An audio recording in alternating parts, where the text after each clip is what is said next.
রেখা পাত্র একজন প্রতিবাদী মুখ। সন্দেশখালীকে পথ দেখিয়েছেন। দিনের পর দিন সন্দেশখালীর মা বোনদের ওপর যে অত্যাচার হয়েছে তার বিচার চেয়ে জনগণের দ্বারস্থ হয়েছেন তিনি।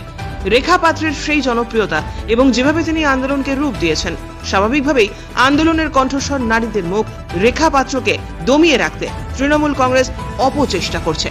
আজ দক্ষিণ মালদা লোকসভা কেন্দ্রের বৈষ্ণবনগর বিধানসভা কেন্দ্রের আকন্দবেরিয়া, শাহবাজপুর সহ একাধিক এলাকায় বিজেপি প্রার্থী শ্রীরূপা মিত্র চৌধুরীর সমর্থনে রোড শো করে এমনটাই জানালেন কেন্দ্রীয় স্বরাষ্ট্র প্রতিমন্ত্রী নিশীথ প্রামাণিক। ব্যবসা চলতো, সেখানে দুইজন মন্ত্রীর নাম উঠে এসছে, তাদেরকে ইডি তলব করতে পারে, কি বলবেন দাদা? দেখুন, আমি একটা কথাই বলবো যে তৃণমূল কংগ্রেসে যারা নেতা থেকে শুরু করে মন্ত্রী থেকে শুরু করে এমএলএ, এদের বেশিরভাগই বিভিন্ন দুর্নীতির সঙ্গে যুক্ত রয়েছে। বিভিন্ন যে এর আগে ঘটে যাওয়া বিভিন্ন ভায়োলেন্স তার সঙ্গে যুক্ত রয়েছে। পোস্টপোল ভায়োলেন্সের পরে মন্ত্রী থেকে শুরু করে বহু তৃণমূল কংগ্রেসের নেতার নাম উঠে এসেছে এবং পরবর্তী সময়ে আমরা দেখেছি যে ফ্যাক্ট ফাইন্ডিং টিম এসে সেই নামের যে নথি, সেই নামের যে তালিকা, সেটা কিন্তু প্রকাশ করেছে।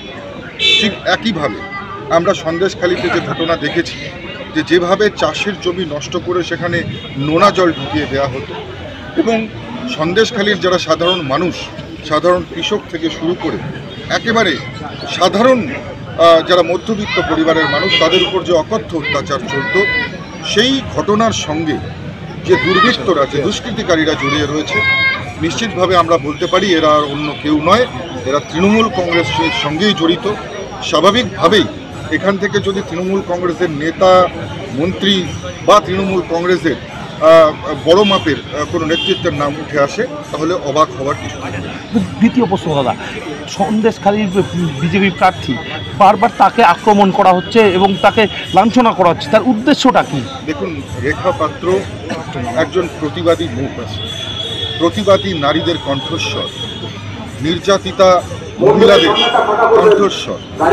তিনি সন্দেশখালীকে পথ দেখিয়েছেন এবং সন্দেশখালীর যে মায়েরা দিনের পর দিন যাদের উপর অত্যাচার চলত, সেই অত্যাচারের জন্য বিচার চেয়ে তিনি কিন্তু জনগণের দ্বারস্থ হয়েছেন এবং আজকে তার কণ্ঠ রোধ করবার উদ্দেশ্য, আমি বলবো তৃণমূল কংগ্রেস বুঝে গেছে যে রেখা পাত্রের যে জনপ্রিয়তা এবং তার যেভাবে তিনি আন্দোলনকে রূপ দিয়েছেন এবং সেই আন্দোলনকে তিনি সফল করেছেন এবং শেখ শাহজাহানের মতন কালপিটকে, দুর্বৃত্তকে তিনি কিন্তু তার আন্দোলনের ফলেই তিনি কিন্তু এখন জেলে রয়েছে।